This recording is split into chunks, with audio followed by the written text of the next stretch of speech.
Bienvenue à tous et à toutes, chers amis, très content de vous retrouver, que le Seigneur vous bénisse, que le Saint-Esprit maintenant vous visite.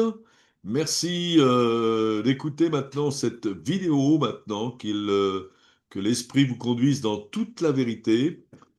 Et soyez bénis, on va partager aujourd'hui sur deux apôtres, qui sont Paul et Silas.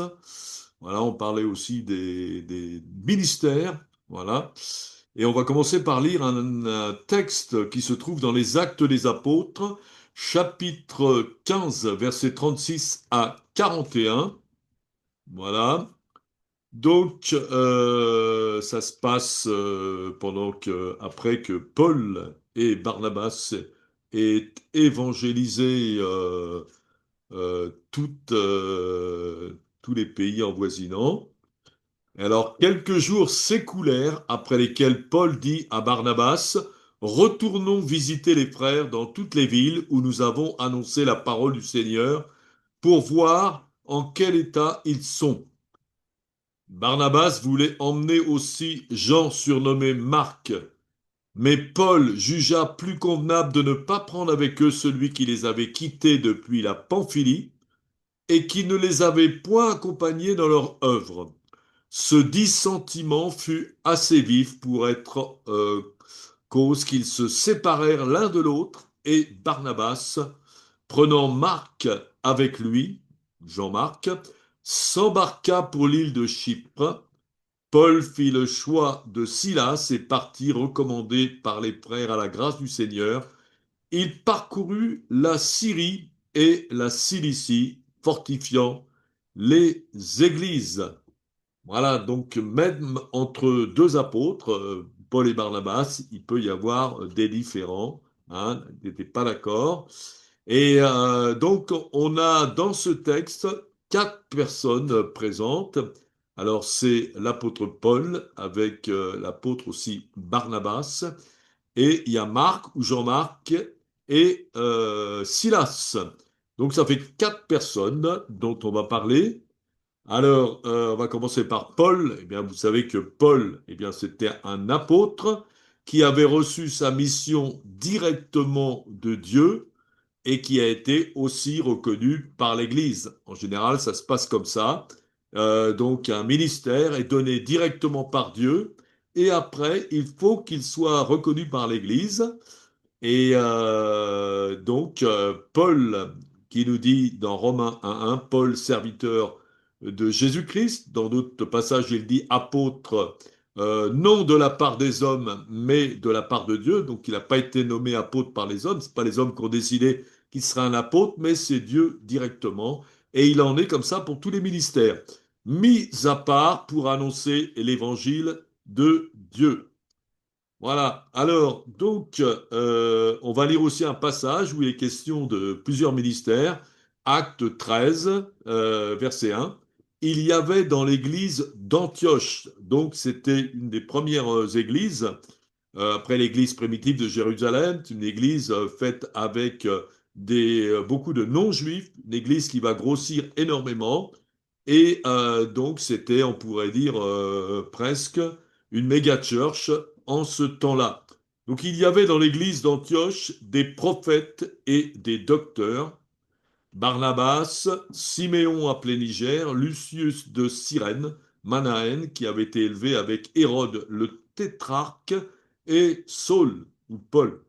Pendant qu'ils servaient le Seigneur, donc tous ensemble dans le ministère, qu'ils jeûnaient, voilà, mais qui étaient vraiment des gens sérieux, engagés, le Saint-Esprit dit, mettez-moi à part Barnabas et Saul pour l'œuvre à laquelle je les ai appelés. Après avoir jeûné et prié, ils leur imposèrent les mains et ils les laissèrent partir. Voilà.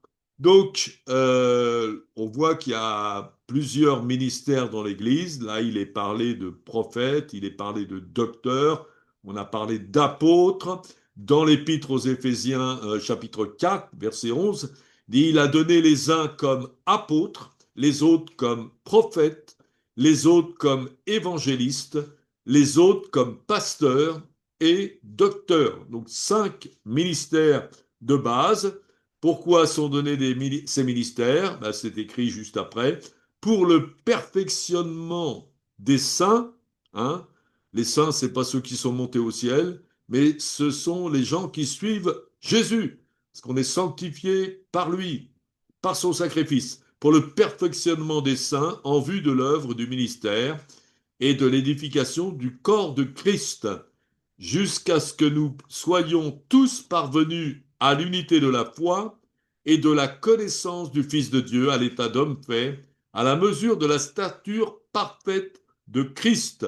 Donc ces ministères sont donnés à l'Église justement pour l'unir. Un peu plus loin, il dira, il y a un seul corps, un seul Seigneur, hein, un seul baptême, etc. Une seule foi, tout ça. Donc, normalement, les chrétiens doivent être complètement d'accord, c'est la même foi, de croire la même chose, hein, c'est pas le cas. Mais du temps de l'Église primitive, c'était comme ça, donc il faut retourner à ce temps qui était béni vraiment par la puissance du Saint-Esprit. Et donc, Dieu se servait de ses ministères pour pouvoir faire grandir tous les chrétiens, hein, dans l'unité de la foi, la connaissance du Fils de Dieu, à l'état d'homme fait, à la mesure de la stature parfaite de Christ. Vous voyez que la marche était haute, elle est toujours haute d'ailleurs. Il est dit, nous serons semblables à lui. C'est ça, le but de la vie chrétienne, c'est d'être transformé à l'image de Christ. Voilà, donc il y avait des apôtres. Alors, bon, on en voit Paul et Barnabas, tout ça, c'est des apôtres, des évangélistes, comme Timothée, par exemple. Paul aussi était un évangéliste parce qu'il annonçait l'évangile. Voilà, il y avait des pasteurs. On pourrait dire que Pierre, l'apôtre Pierre, était un pasteur. C'est à Pierre que Jésus dit, paix mes brebis, hein. Et il y avait aussi des docteurs, c'est des gens qui étaient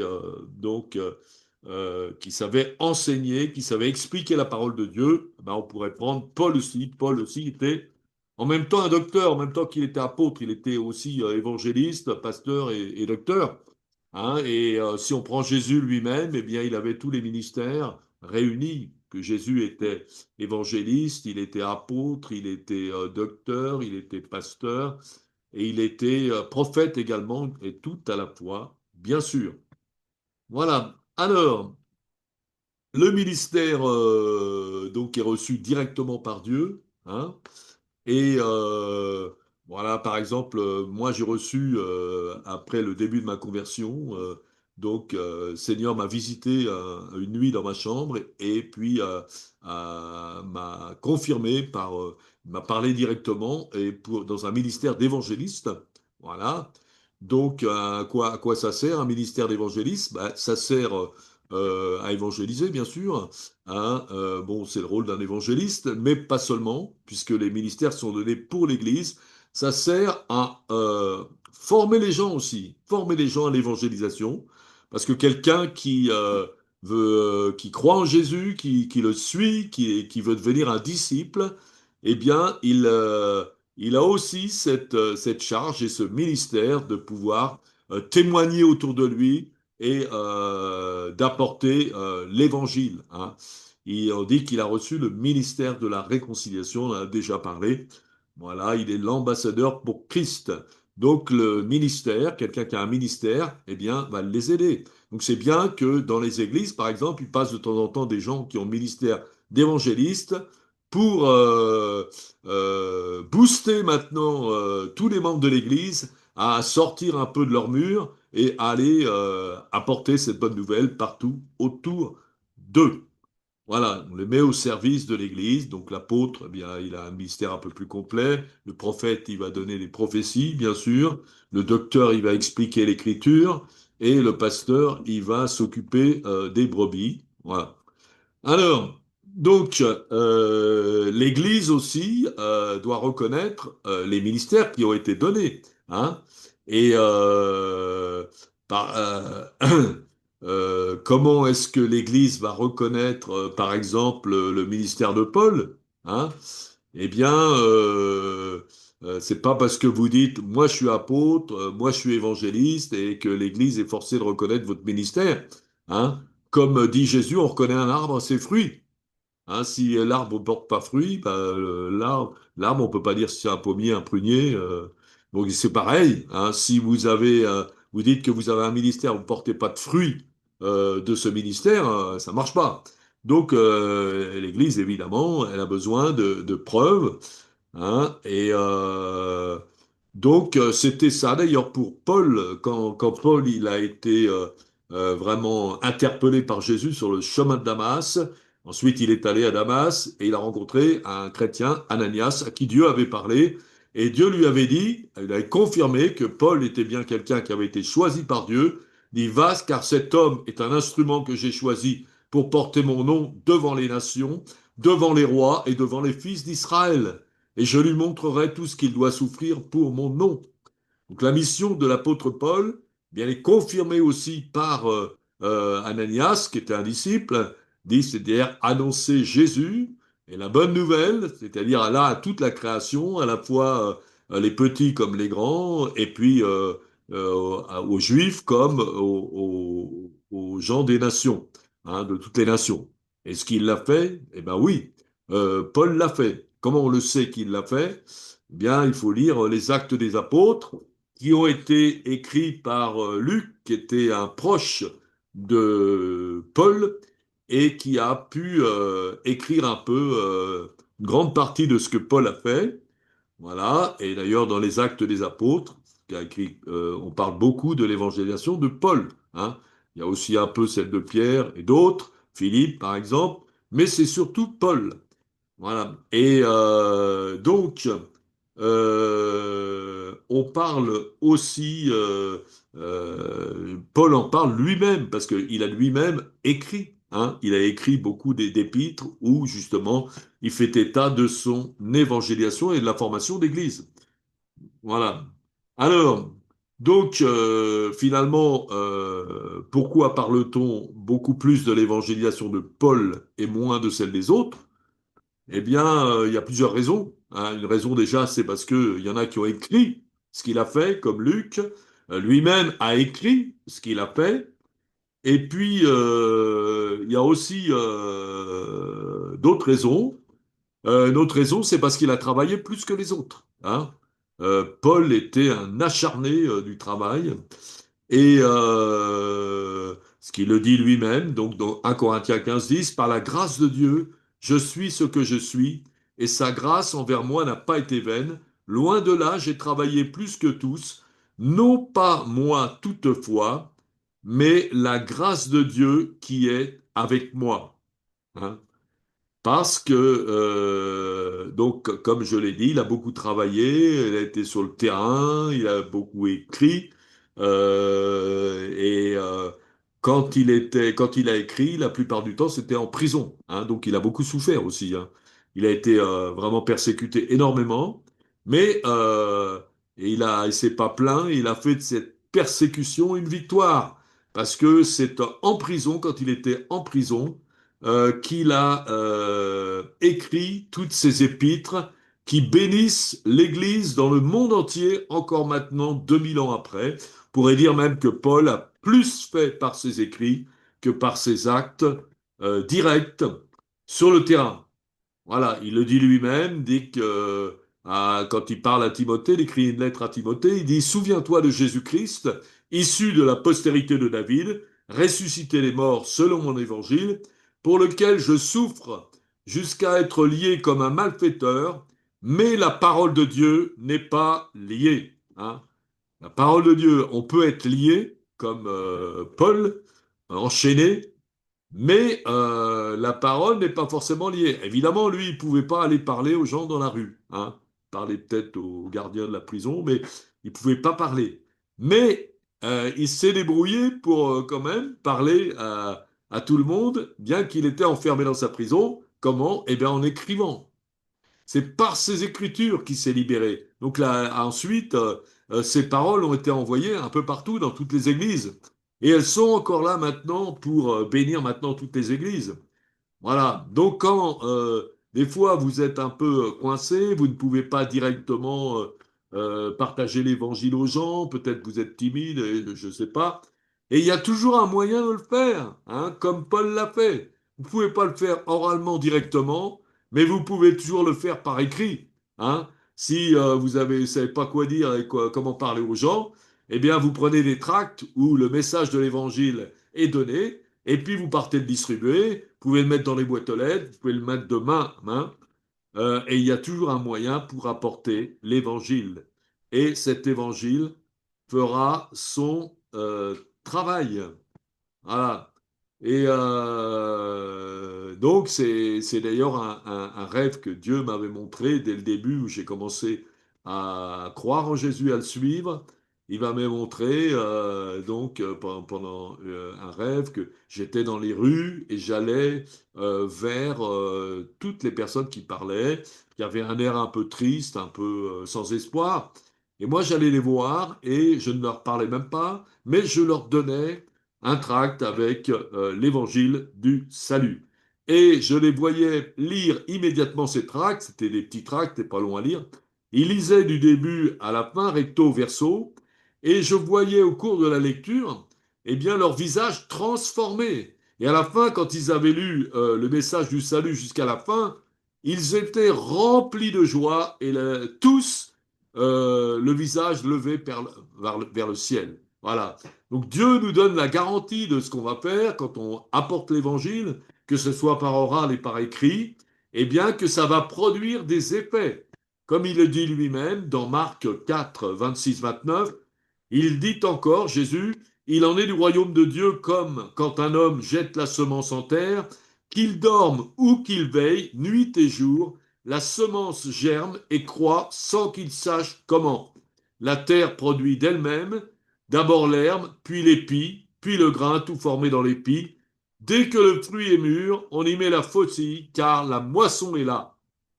Donc ça, c'est une promesse de Jésus. Vous semez, hein, vous ne voyez pas la moisson, mais Dieu nous a promis la moisson, hein. Et c'est comme le paysan il sème, mais pour l'instant il voit rien. Pendant tout un temps il va rien voir, mais il sait qu'à un moment donné ça va pousser et qu'il va avoir des fruits. S'il sème pas, il sait qu'il aura rien du tout, hein. Donc c'est pareil, celui qui n'évangélise pas, d'une manière ou d'une autre, eh bien il va rien recueillir, il va recueillir aucun fruit. Voilà. Donc, alors revenons sur Paul, hein, comme on l'a dit, qui travaillait plus que les autres, même en prison, il s'arrangeait pour communiquer l'évangile. Et il y a aussi peut-être quelque chose qui pouvait le pousser à travailler plus que les autres, c'est parce que lui, avant d'être un apôtre dans l'Église de Jésus, eh bien, il était un des plus grands ennemis de l'Église de Jésus, puisqu'il persécutait l'Église de Dieu, hein. Il a dit lui-même, je suis le moindre des apôtres, je ne suis pas digne d'être apôtre, parce que j'ai persécuté l'Église de Dieu. Donc, il a fait beaucoup de mal à l'Église, mais après, il s'est rattrapé. Et il a fait beaucoup de bien. Gloire à Dieu. Voilà. Et on voit souvent ça, les gens les plus zélés pour répondre l'évangile ont souvent des gens qui ont eu un passé un peu difficile, avec aussi beaucoup de péchés. Alors pourquoi? Parce que quelqu'un qui a péché, quelqu'un qui a été pardonné, eh bien, qui a fait beaucoup de bêtises, par exemple, et qui a été beaucoup pardonné, eh bien, il connaît mieux que les autres le prix de la grâce. Donc, il est mieux placé pour l'annoncer autour de lui.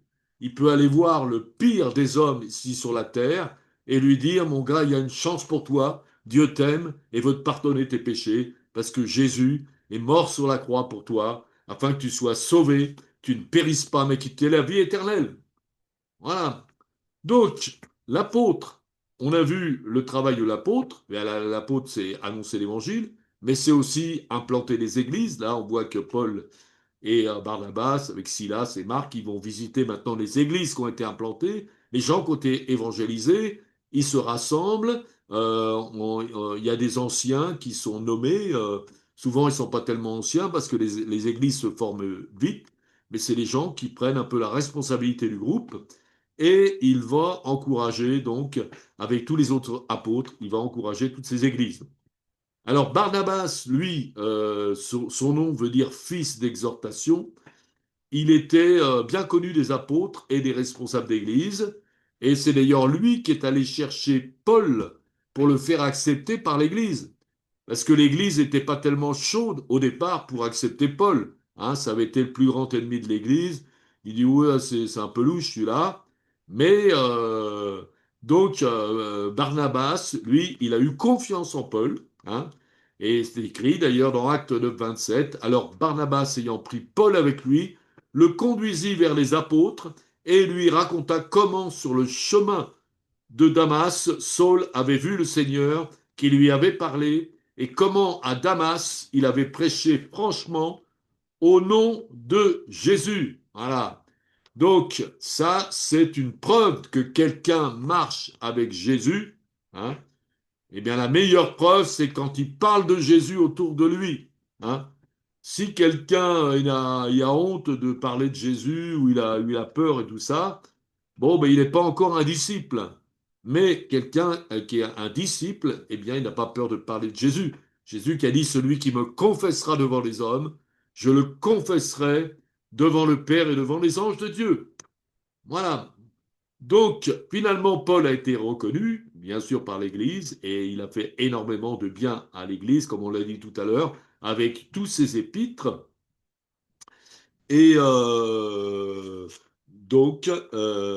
a été reconnu par ses œuvres. Voilà, alors, donc ça, c'est les ministères dont on a parlé tout à l'heure. Alors, bien sûr, il y en a qui peuvent se vanter d'avoir un ministère. Moi, je suis apôtre, hein. Moi, je suis évangéliste.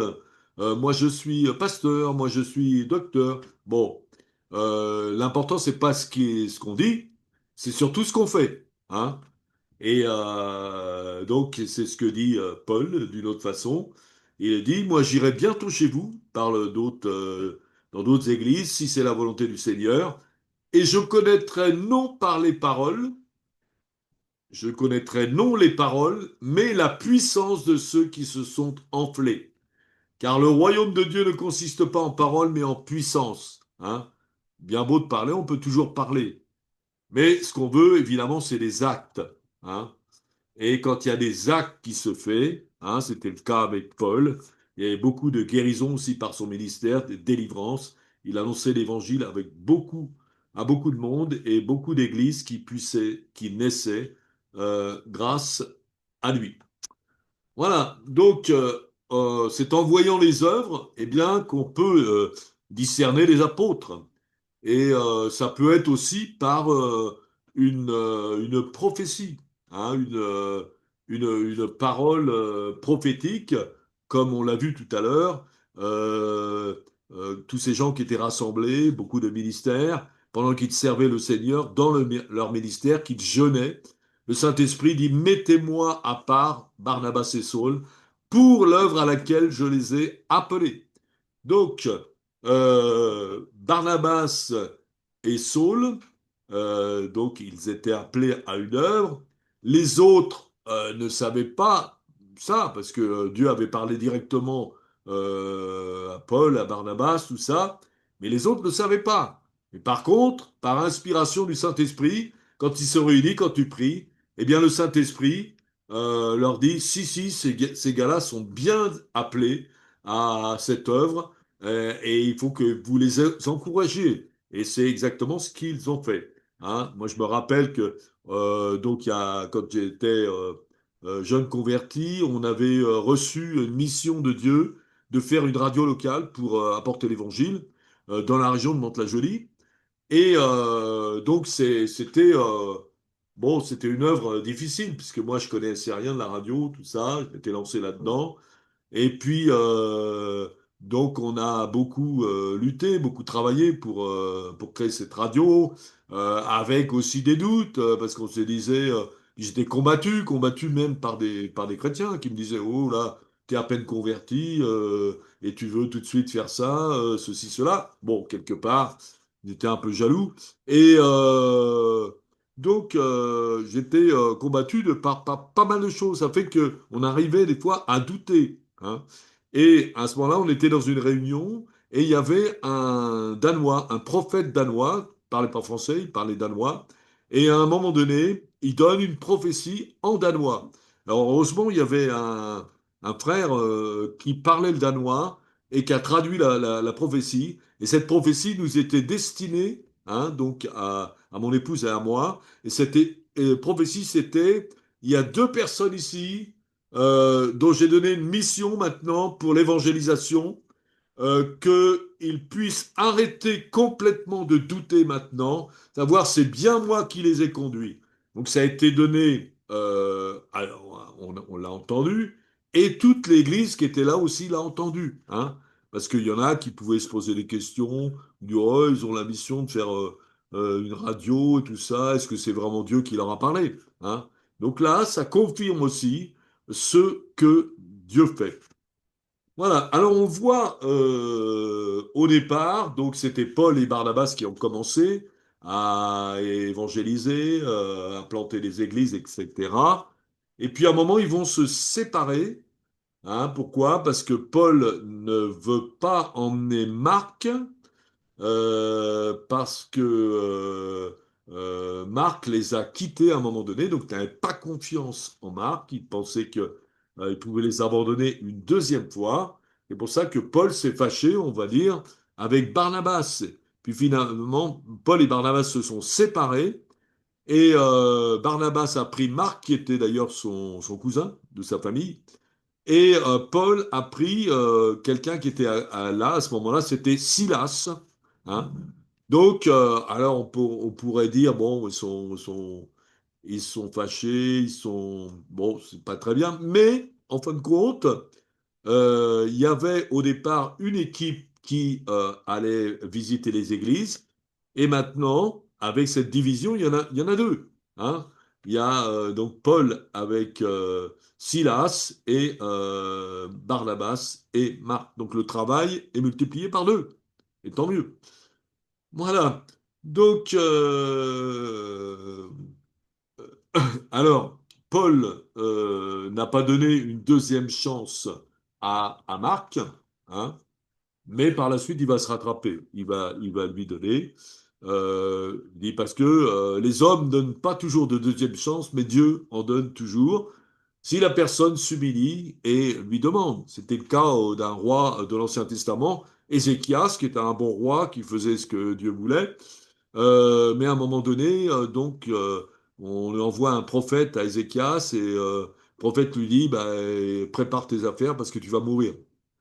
Et lui, à ce moment-là, Ézéchias, il dit, mais je t'ai servi, tout ça. Et puis il commence à pleurer parce qu'il voulait pas mourir. Et puis, donc, il a prié Dieu de lui donner encore à vivre, des années à vivre. Et finalement, Dieu a parlé à ce moment-là au prophète, il lui dit, reviens maintenant, j'ai vu maintenant son humiliation d'Ézéchias, va lui dire qu'il pourra vivre encore 15 ans.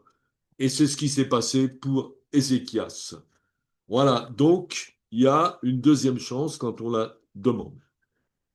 Et alors, ensuite, Silas, il y avait Silas. Alors, qui était Silas? Eh bien, Silas, c'était un homme euh, qui était, euh, qui était reconnu par l'Église de Jérusalem, qui était apprécié par l'Église de Jérusalem, parce qu'à un moment, va y avoir un gros problème dans les églises, c'est que il y a les Juifs qui veulent forcer les nouveaux convertis à pratiquer la loi et même les gens qui sont pas juifs, hein. Et donc ça fait toute une polémique. Et finalement, tous les apôtres se réunissent.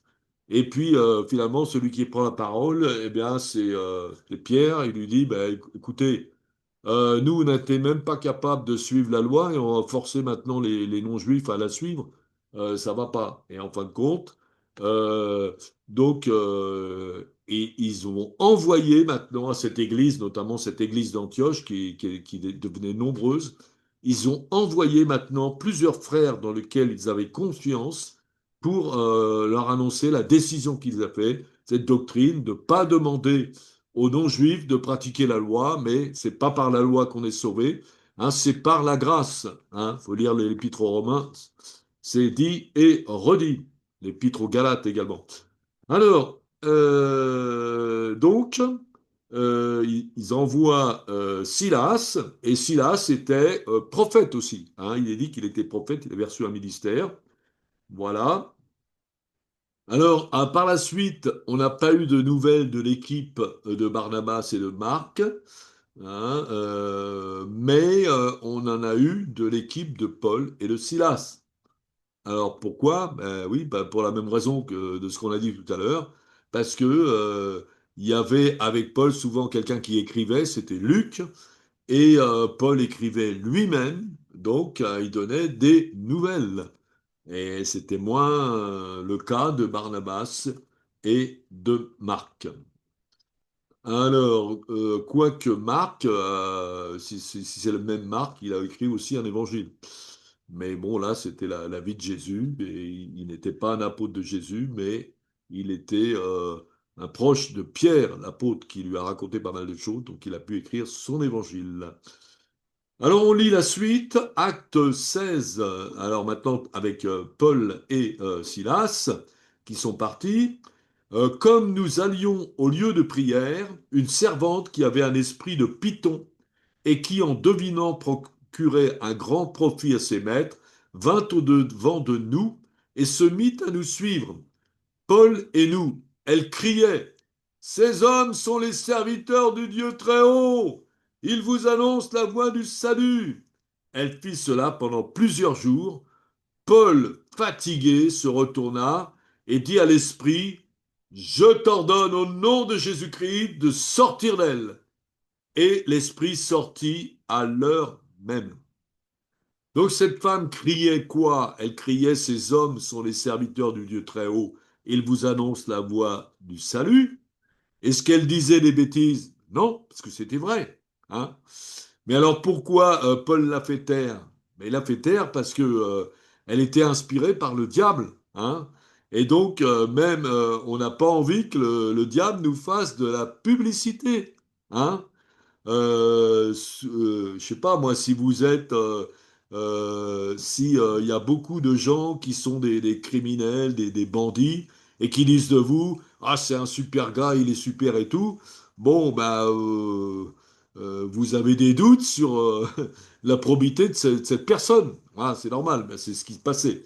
Pour ça qu'il a chassé. Hein. Et parce que cette publicité leur aurait beaucoup desservi par la suite. Alors on va lire maintenant aussi la suite de Paul et Silas. Alors, il y en a qui n'étaient pas contents, évidemment, les maîtres de la servante, ils voyaient disparaître l'espoir de leur gain, parce qu'il y avait donc les maîtres de cette femme. Cette femme se faisait payer avec ses prophéties, ses révélations. C'était une liseuse de bonne aventure, si on veut. Et puis l'argent, il revenait au maître. Donc il gagnait beaucoup d'argent à cause de ça. Et une fois que le démon de divination, l'esprit de Python, il est parti, eh bien, elle ne pouvait plus rien deviner. Alors, évidemment, il gagnait plus d'argent. Hein. Alors, ils sont allés se plaindre, ils le présentèrent au prêteur en disant, ces hommes troublent notre ville. Ce sont des Juifs. Ils annoncent des coutumes qu'il ne nous est pas permis ni de recevoir ni de suivre. À nous qui sommes Romains. La foule se souleva aussi contre eux, et les prêteurs, ayant fait arracher leurs vêtements, ordonnèrent qu'on les bâtît de verges. Après qu'on les eut chargés de coups, ils les jetèrent en prison, hein, non pas de main morte, en recommandant au geôlier de les garder sûrement. Le geôlier, ayant reçu cet ordre, les jeta lui aussi, décidément, dans la prison intérieure. Il leur mit les cèpes aux pieds. Ils étaient donc couverts de chaînes. Hein. Alors, pourquoi ils méritent la prison, Paul et Silas? Simplement par le fait qu'ils servaient Dieu et qu'ils ont chassé le diable. Ils ont libéré une personne d'un esprit python. Et on voit que finalement, tous les magistrats, ils se mettent, en dépit de la loi d'ailleurs, on va le voir tout à l'heure, ils se mettent pas du tout du côté de Paul et Silas, mais du côté de la foule et du côté de ceux qui l'arrêtent alors qu'ils ne sont pas condamnés. Donc, en fin de compte, tout le monde se met du côté du mensonge, du côté du diable, et personne du côté de Paul et Silas, donc du côté de Dieu. Mais heureusement pour eux, on va voir que Dieu se met à leur côté. Et Dieu est plus fort que le diable. Hein. Et donc, c'est normal. Euh, la persécution, quelque part, c'est quelque chose de prévu par Dieu. Hein. Euh, nous dit, c'est Paul qui le dit, euh, tous ceux qui veulent vivre pieusement en Jésus-Christ seront persécutés. Hein. Si vous voulez servir le bien, vous êtes persécuté. Hein. On a vu il n'y a pas longtemps l'histoire d'un jeune qui luttait contre les narcotrafiquants. Et puis, ben, je veux dire, on lui a tué son petit frère, tout ça. Bon, mais là, lui, n'était pas forcément protégé par Dieu parce que voilà, c'est ça, il faut, quand on va lutter contre les choses terribles, quelquefois, ben, il faut avoir un bon protecteur. Et Dieu est un bon protecteur parce qu'il est puissant.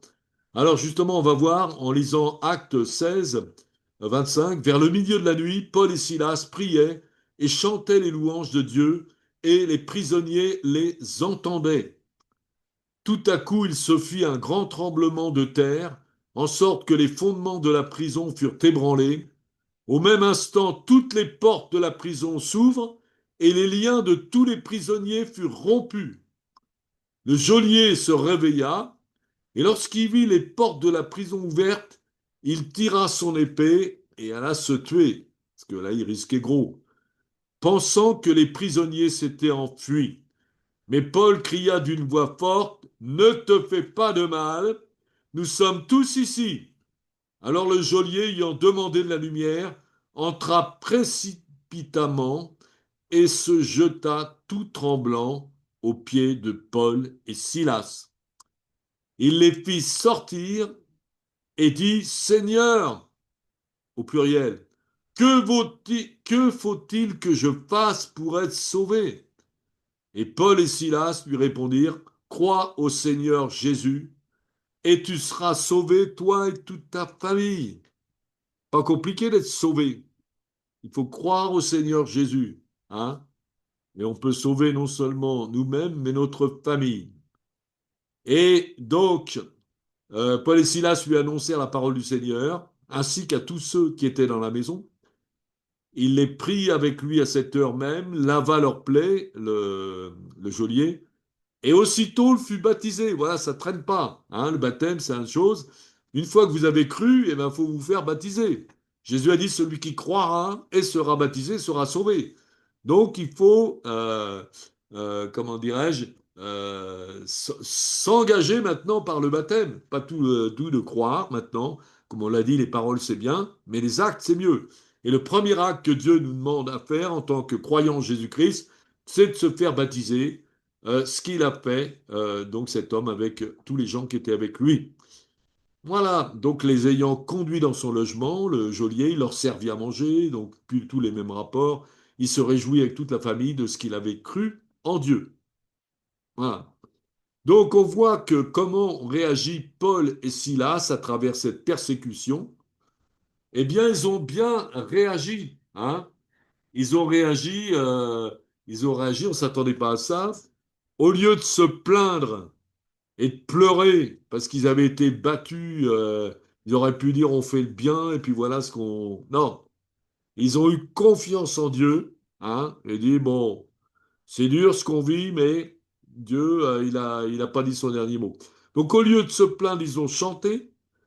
En plus, ils ont continué à évangéliser. Ils ont évangélisé tous les prisonniers à travers leurs chansons. Ensuite, tout le monde a été libéré par un miracle, tremblement de terre et toutes les chaînes qui sautent. Et le geôlier s'est converti avec toute cette famille. Hein. Donc, en fin de compte, ils avaient bien visé, hein. Ils avaient bien pensé, ils ont eu la foi malgré la persécution et ils ont gagné beaucoup. Il y a eu beaucoup de bénéfices. Hein, le geôlier, quand il a vu un miracle, s'est converti tout de suite. Voilà. Et donc, juste après, Eh bien, quand il fit jour, les prêteurs envoyèrent les licteurs pour dire au geôlier, relâche ces hommes. Bon, après, ils ont dû voir qu'ils avaient fait une bêtise. Et le geôlier annonça la chose à Paul. Les prêteurs ont envoyé dire qu'on vous relâcha. Maintenant donc, sortez, allez en paix. Mais Paul dit au lecteur, ça va pas se passer comme ça. Après nous avoir battus de verge publiquement, sans jugement, nous qui sommes romains, ils nous ont jetés en prison et maintenant ils nous font sortir secrètement. Il n'en sera pas ainsi. Qu'ils viennent eux-mêmes nous mettre en liberté. Et les lecteurs rapportèrent ces paroles aux prêteurs, qui furent effrayés en apprenant qu'ils étaient romains, parce qu'ils risquaient gros. Ils avaient condamné les Romains sans procès. Ils vinrent les apaiser et ils les mirent en liberté, en les priant de quitter la ville. Quand ils furent sortis de la prison, ils entrèrent chez Lydie, qui était une sœur en Christ, et après avoir vu et exhorté les frères qui étaient chez elle, ils partirent. Ouais, Paul ne s'est pas laissé faire. Il était donc en accord avec la loi et c'était ses persécuteurs qui étaient en désaccord avec la loi. Donc il ne s'est pas laissé faire et il a eu raison. Mais malgré tout, les magistrats lui ont demandé de quitter la ville parce qu'il s'est dit, bon, ben voilà, ils ont commencé à annoncer l'évangile, il y a eu toutes ces réactions-là. S'ils continuent, qu'est-ce qui va se passer? C'est toute la ville qui va trembler. Voilà. Mais voilà, donc si on suit le Seigneur, eh bien, on va donc Jésus l'a dit, celui qui me suivra, donc il aura beaucoup de bénédictions et tout, mais aussi avec des persécutions, hein, parce que les gens qui suivent Jésus, eh bien, ils travaillent contre le diable. Et la majorité des gens sont sous la puissance du diable. On dit que le diable est le prince de ce monde, hein.